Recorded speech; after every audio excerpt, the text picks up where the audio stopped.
Hello students, welcome to virtual class by Municipal Corporation of Greater Mumbai. Today we are going to learn English. Students, welcome to the virtual class. Today we are going to learn English. Myself Sagar Vasant Mahale, your virtual class teacher. And today we are going to learn 9th standard English, a new topic. And the name of the topic is 1.5 The Necklace. Necklace जो आपको सबको पता है, एक गहना होता है जो गले में पहनते हैं स्पेशली लेडीज। और नेकलेस के बारे में एक छोटी सी कहानी है। ये कहानी दो पार्ट में बटी हुई है बच्चों। आज के इस वीडियो में हम पहले पार्ट 1 के बारे में जानकारी लेंगे और इसके बाद जो दूसरा वीडियो आएगा उसमें पार्ट 2 की जानकारी लेंगे। तो आइए पार्ट 1 शुरू करते हैं। Part 1 The Necklace. Mathilde was a pretty and charming girl, born as if by an error of fate into a family of clerks. She had no means of becoming known, understood, loved, or be wedded to an aristocrat. And so she let herself be married to a minor official at the Ministry of Education. तो बच्चों, Mathilde नाम की एक pretty, खूबसूरत और charming लड़की थी जो बदकिस्मती से एक क्लर्क्स के फैमिली में पैदा हुई थी। उसके पास कोई भी ऐसी इच्छा नहीं थी कि वो बहुत बड़ी लेडी बने, जानकारी हासिल करे, पढ़ी लिखी बने, या उससे कोई प्यार करे, या उसकी कोई शादी एरिस्टोक्रेट से हो, बड़े डिप्लोमेट से हो, नहीं। लेकिन ऐसे कारणों की वजह से उसकी शादी हुई एक minor official at the ministry of education. तो एजुकेशन मिनिस्ट्री का जो ऑफिस होता है, वहाँ पर एक छोटा सा ऑफिसर था, छोटा सा अधिकारी, उससे उसकी शादी हुई। किसकी? मथिल्डे की। और मथिल्डे के बारे में जो कहा गया है, born as if by an error of fate. error of fate मतलब बदकिस्मती से। उसकी फैमिली में सारे लोग क्लर्क्स थे और उस जमाने में क्लर्क्स को बहुत ज्यादा माना जाता था, जो कि बड़े बड़े काम करते थे ऑफिस में बैठ के। तो आइए आगे देखते हैं। Dressed plainly because she had never been able to afford anything better. She suffered endlessly, feeling she was entitled to all the luxuries of life. She suffered because of her shabby, poorly furnished house. All these things that another woman of her class would not even have noticed tormented her and made her resentful. She dreamed of a grand palatial mansion with vast rooms and inviting smaller rooms, perfumed for afternoon chats with close friends.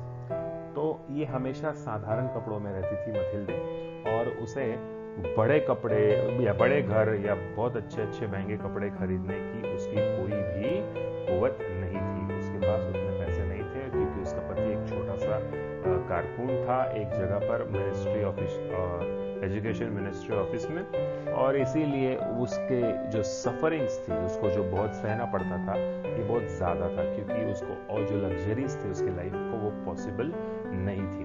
उसका जो poorly furnished house था, मतलब सादा सुधा घर, वो भी उसको बहुत तकलीफ देता था। उसे बहुत अमीर रहना पसंद था। All these things that another woman of her class would not even have noticed tormented her and made her resentful.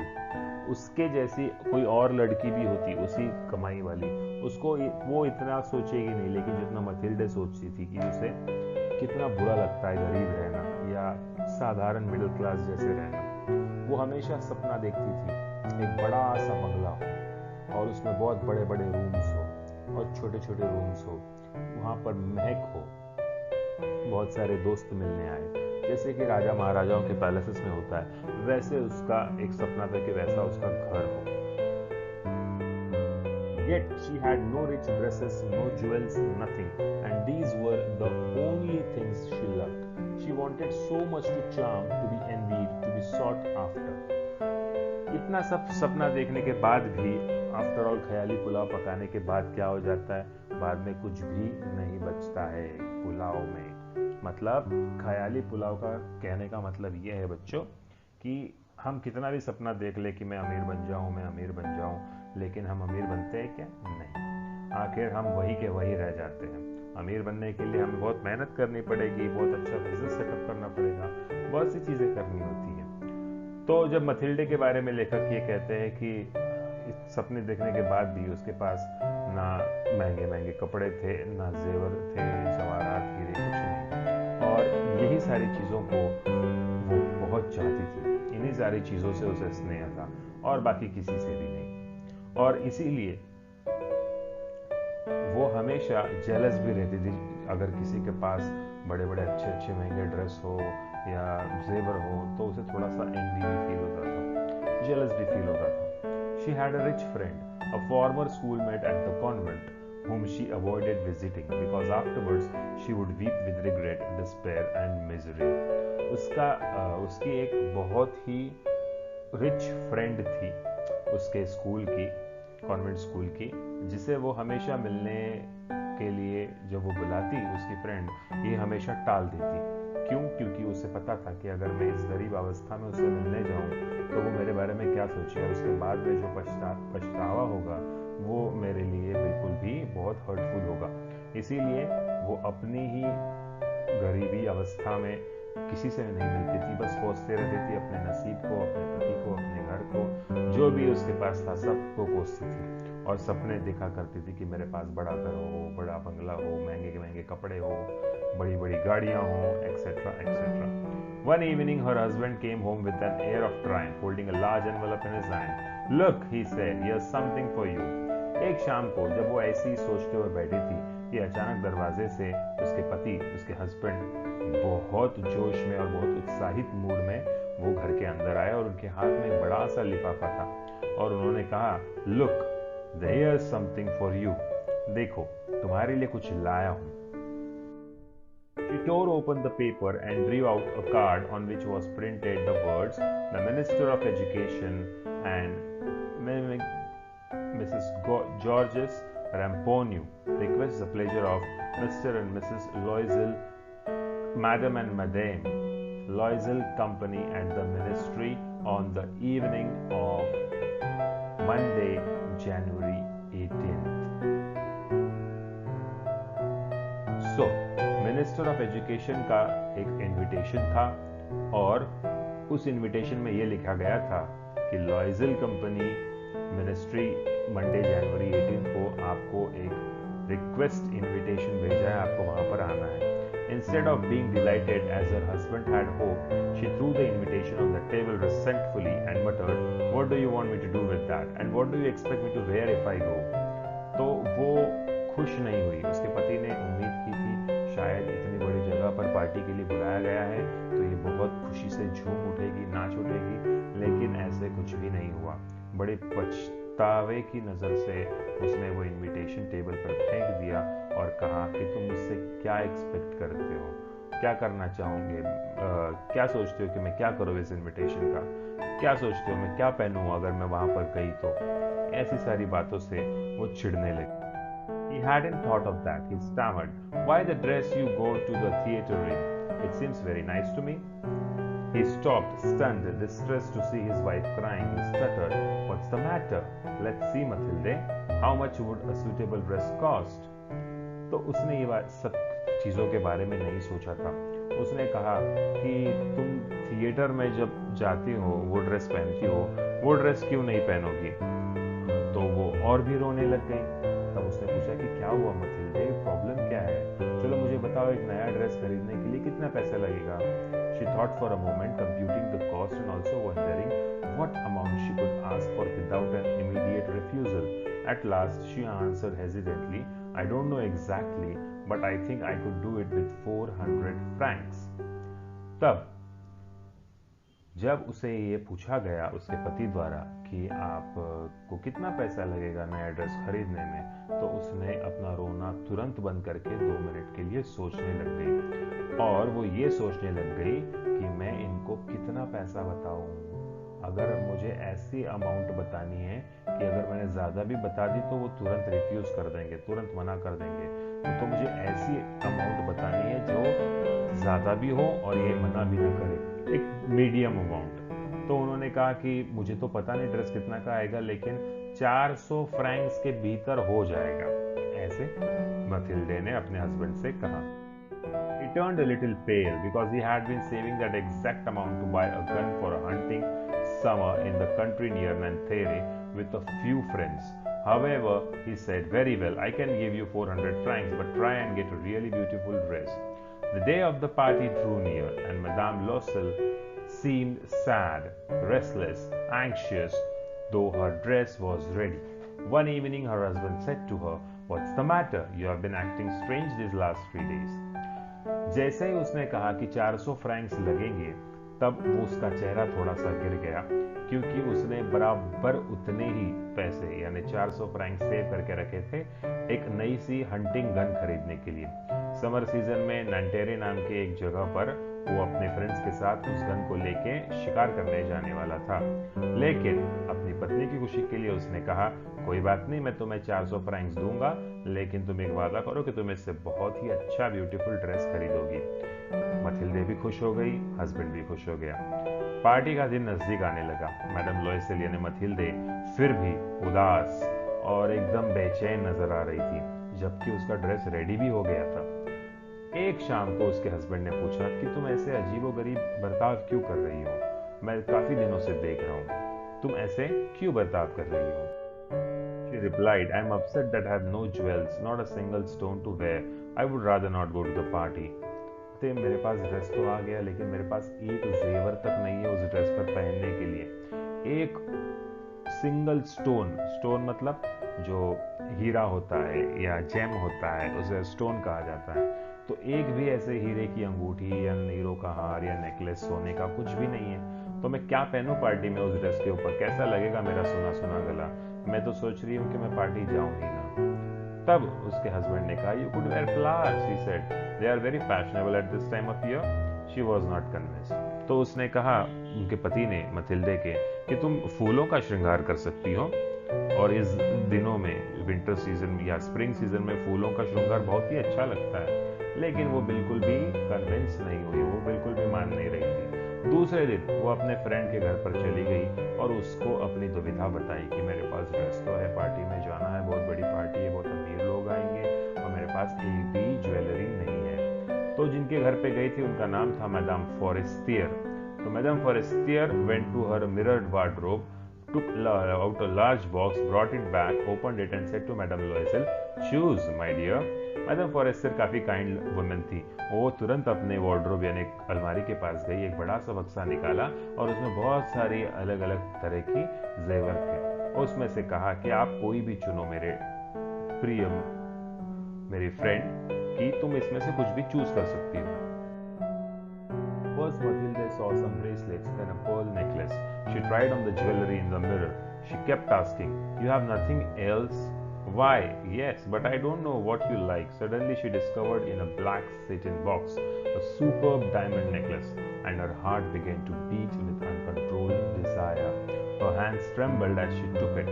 She fastened it around her neck and stood lost in ecstasy as she looked at herself.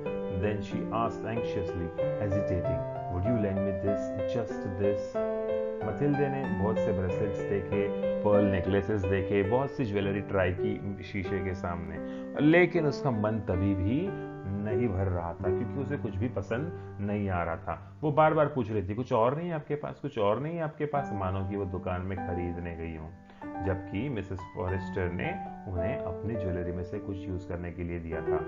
लेकिन madam forester जानती थी उसको, और इसलिए इसने कहा कि हाँ, मेरे पास बहुत से हैं, लेकिन मुझे पता नहीं एग्जैक्टली तुम्हें क्या पसंद आया। उतनी ही देर में मैडम मथिल्डे का ध्यान एक काले कलर का रेशमी एक बक्सा था उसके ऊपर गया।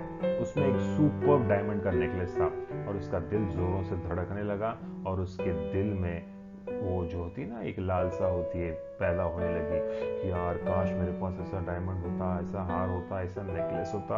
और वो चाहने लगी उस नेकलेस को, उसके हाथ थरथराने लगे, और वो तुरंत अपने थरथराते हाथों से अपने गले में वो नेकलेस पहन के देखा, और अपनी तरफ देखते ही रह गई शीशा में। और उतने में उसने धीमी आवाज से, कपकपाती आवाज में उसने पूछा कि प्लीज आप मुझे सिर्फ ये दे सकती हो, और मुझे बाकी कुछ भी नहीं चाहिए। तो मिसेस फॉरेस्टर ने कहा, "Yes, of course, क्यों नहीं?" She threw her arms around her friend's neck rapturously, then fled with her treasure. तुरंत जैसे ही मिसेस फॉरेस्टर ने कहा कि ठीक है, कोई बात नहीं, ले जाओ, तुरंत उसने मिसेस फॉरेस्टर को मथिल्डे ने गले लगा लिया और तुरंत उनका हीरो का हार लेकर वहां से चल दी. The day of the party arrived. Madame Loisel was a success. She was prettier than all of the other women, elegant, gracious, smiling, and full of joy. She danced wildly with passion, forgetting everything in the triumph of her beauty and success, floating in a cloud of happiness. Mathilde and her husband left at about 4 o'clock in the morning. When they were finally in the street, they could not find a cab. They walked down toward the sign till they found one. They were dropped off at their door in the Rue des Martyrs, and sadly, it was all over for her. तुरंत गले लगाते ही party का दिन आ गया. Party के दिन पे पूरे सज धज के तैयार होके मथिल्डे पार्टी गई और मैडम लोइजेल यानी मथिल्डा एक सक्सेस थी. वो सबसे खूबसूरत नजर आ रही थी. बाकी जो असल में भी अमीर लड़कियां या वुमेन्स थे वहां पर, उनसे भी ज्यादा खूबसूरत आज मथिल्डे नजर लग आ रही थी. एलिगेंट, ग्रेशियस, स्माइलिंग, बहुत बहुत खुश थी. क्योंकि किसी किसी को अच्छा लगता है कहीं पार्टी या फंक्शन में सबसे ज्यादा अच्छे अगर आप दिख रहे हो तो हर किसी को अच्छा लगता है. वहाँ पे उन्होंने वाइल्डली डांस किया, एंजॉय किया एंड सब कुछ भूल गई. Like forgetting everything in the Triumph of her beauty and success, floating in the cloud of happiness. मानो कि वो खुशियों के बादल में झूमने लग गई थी. मथिल्डे और उसके husband left at about 4 o'clock in the morning. सुबह के 4 बजे पार्टी खत्म होकर वहां से वे निकले और वो एक स्ट्रीट पर, एक रास्ते पर चले गए. लेकिन उन्हें एक भी कैब या टैक्सी या नहीं मिल रही थी. वो थोड़ी देर चलने लगे सीएन की तरफ. सीएन एक जगह का नाम है. तब जाकर उन्हें एक कैब, एक टैक्सी मिली और वो टैक्सी ने उन्हें घर के दरवाजे पे छोड़ा, रू दे मार्तीज, जहाँ पे उनका घर था. और सैडली, बड़े अफसोस के साथ सब कुछ उसके लिए खत्म हो चुका था. किसके लिए? मथिल्डे के लिए. क्या खत्म हुआ चुका था? आइए देखते हैं. In front of the mirror, she took a final look at herself in all her glory, but suddenly she uttered a cry. शीशे के सामने खड़े होकर वो अपना एक फाइनल लुक देख रही थी. उतने में ही वो जोर से चिल्ला उठी. She suddenly uttered a cry. She no longer had the necklace round her neck. उसके गले में वो नेकलेस नहीं था. अब नेकलेस कहाँ गया होगा? What's the matter? हस्बैंड ने पूछा कि हुआ क्या है, इतना क्यों चिल्ला रही? She turned towards him, panic stricken. I no longer have Madame Foyster's necklace. He stood up distraught. What? How? That's impossible. जब उसके हस्बैंड ने पूछा कि भाई वो आखिर हुआ क्या है, तुम इतनी टेंशन में क्यों नजर आ रही हो, तब वो अपने हस्बैंड की तरफ मुड़कर कहने लगी कि थरथराते और कपकपाती आवाज में कि मेरे पास मैडम फॉरेस्टर का नेकलेस नहीं है, पता नहीं कहाँ गया. और वो एकदम से चौंक गया उसका हस्बैंड और चिल्लाने लगा कि क्या, कैसे, ये कैसे हो सकता है, ये इम्पॉसिबल है, और तुमने उसके पास से नेकलेस लिया क्यों? और ये सारी चीजें हस्बैंड और वाइफ के बीच में चलती रही. तो बच्चों, ये था हमारा पार्ट 1, मथिल्डे और उसके हस्बैंड. और मथिल्डे ने जो नेकलेस उधार पे लिया था मिसेस फॉरेस्टियर से, तो इस नेकलेस की बात हो रही थी इस चैप्टर में. तो बच्चों, ये स्टोरी आपको समझ आई होगी. मैं उम्मीद करता हूँ कि किस तरह मथिल्डे अपने गरीबी से परेशान थी और उसे झट से अमीर बनना था, कैसे वो अमीर बनने के सपने देखा करती थी. और एक दिन जब उसके पति ने एक खुशखबरी लेके आनी चाहिए, उसमें भी उसने बहुत सा खर्चा कर दिया और आखिर में नेकलेस घुमा दिया. तो बच्चों, मैं उम्मीद करता हूँ कि आपको ये पार्ट 1 समझ आया होगा. मिलते हैं अगले वीडियो में पार्ट 2 में और देखेंगे कि आखिर उस नेकलेस का हुआ क्या है. अब मैडम लोइजेल मैडम फॉरेस्टियर के साथ क्या कहेगी, उसका हस्बैंड लोइजेल को क्या कहेगा. तो बच्चों, थैंक यू वेरी मच.